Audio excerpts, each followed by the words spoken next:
Hey guys, I'm Cyborg Sheep, and welcome to the Weekend Post. And today, on this video, right here on this channel, we move one step closer to the unveiling of the secret plans and the brilliant scheme I devised myself.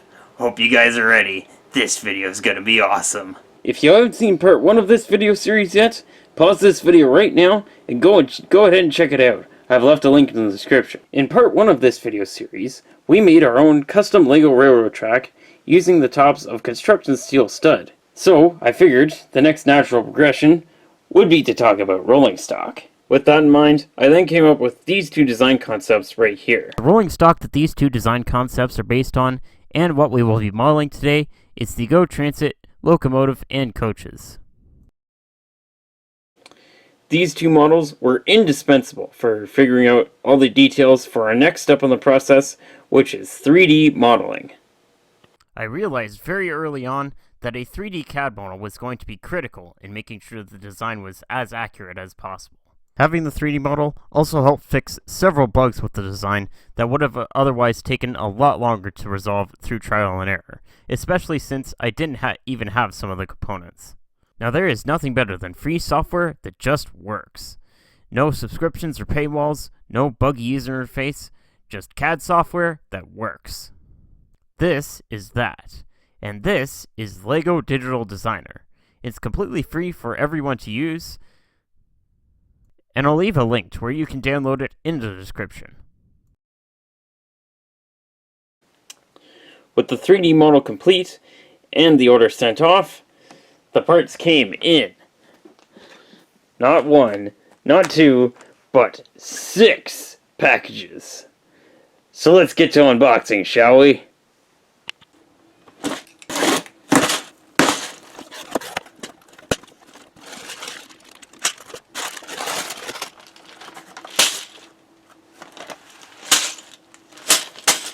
Wow, now that is a lot of LEGO. What you see right here in front of you is over 1,000 LEGO pieces to build 2 coaches and a locomotive. And to give those numbers some perspective, the express passenger train that LEGO is currently selling, that is only 764 pieces, and that includes track. So this is basically insane. So what are we waiting for, right? Let's go build it!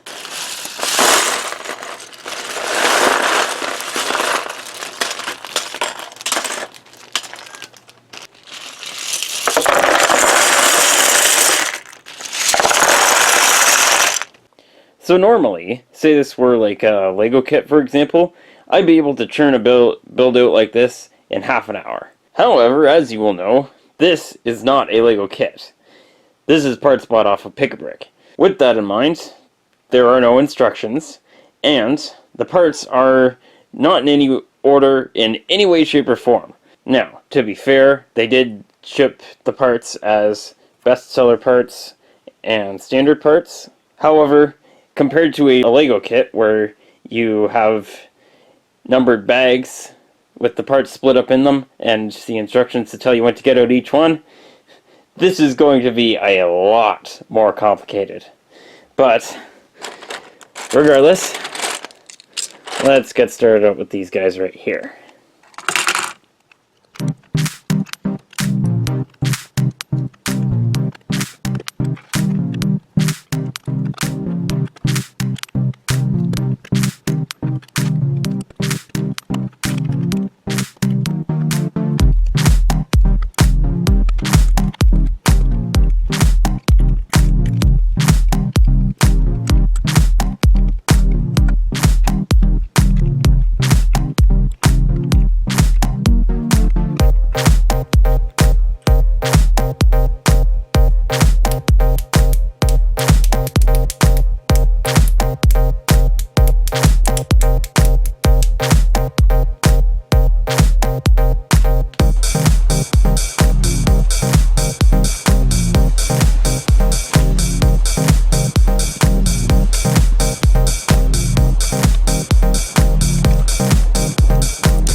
Dude, look at this thing.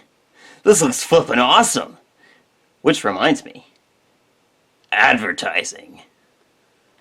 There's a traffic jam on the highway in Toronto City. Get the new bi-level rail coach. Hey! Build the rail coach. Nope. But seriously, this thing is turning out so much better than I thought. And look at, check this out. Even has doors that work. Awesome, right? Let's keep building.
The build is finally done.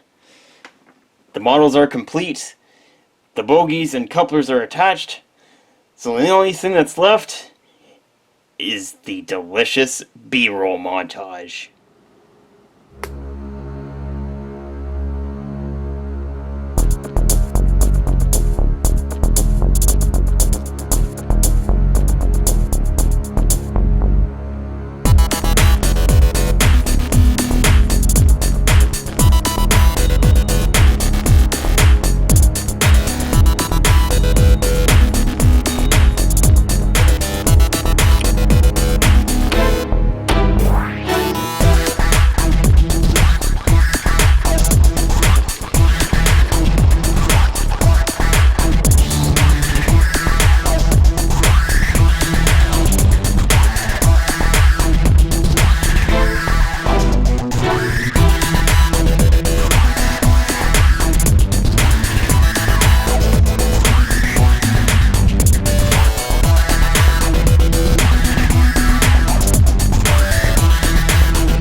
Dude, this thing is flipping awesome. Got the MP54 AC right here, and 2 bi-level cars, 1 coach, and 1 cab car. All, of course, in Go Transit's Metrolinx livery. For the most part, the build went relatively smoothly. However, there are a few things that didn't quite turn out as ideally as I would have hoped. Now, for starters, there's a lot of red bricks going on here. I can feel your eyes on them. I like to add a couple of these in where I can. Just enough so that they're as much of an eyesore to me as they are to LEGO. Continuing with the theme of mismatched colors are these windows here and here. These should have been this color right here on this stripe right here, and these should have been this color on the top. One other point of contention that I have with these 3 models is that they got a bad case of the evil bricks. And if you're in the LEGO fan community, you'll know what I mean. However, for the rest of you that don't, it's basically anywhere where two 1x2 bricks, or 1x2 plates I should say, get stacked on top of each other. Basically just to get the spacing right. A couple examples are right here on the tops of these bi-level coaches, and right here on the steps on the locomotive. Now, one other problem I ran into when building this model was that these three models, we got some pretty significant fault lines going on here. As you can see, this thing has got gaps worse than a Tesla. Here it's intentional, however here, the line kind of goes around up the window and then to the roof there. That was not intentional. Looking at it now, I don't really see any good way of fixing it, but in future, that would need to be resolved. Now, I mentioned a few seconds ago that the fault line along the roof here was intentional, and that is to allow access to the battery, or would-be battery, if I had one. I couldn't figure out what kind of power system I wanted to put in this thing. Powered up and power functions are both valid options. But let's address the elephant in the room. These cars are thick. They weigh more than twice as much as a standard LEGO kit does, meaning that a standard LEGO train motor may not be powerful enough to haul these cars. Which brings us to LEGO Ideas, which I will definitely be submitting this to at some point. And I'll make an update video when I do. So, not yet, but soon. Anyways, guys, I think I'm going to leave the video at that. I'm so excited to get these models finished up, get them running under their own power, and I am super excited for what we're going to do next video. It is going to be awesome. Hit that like button if you liked it, subscribe if you're new, and I'll see you dudes in the next video.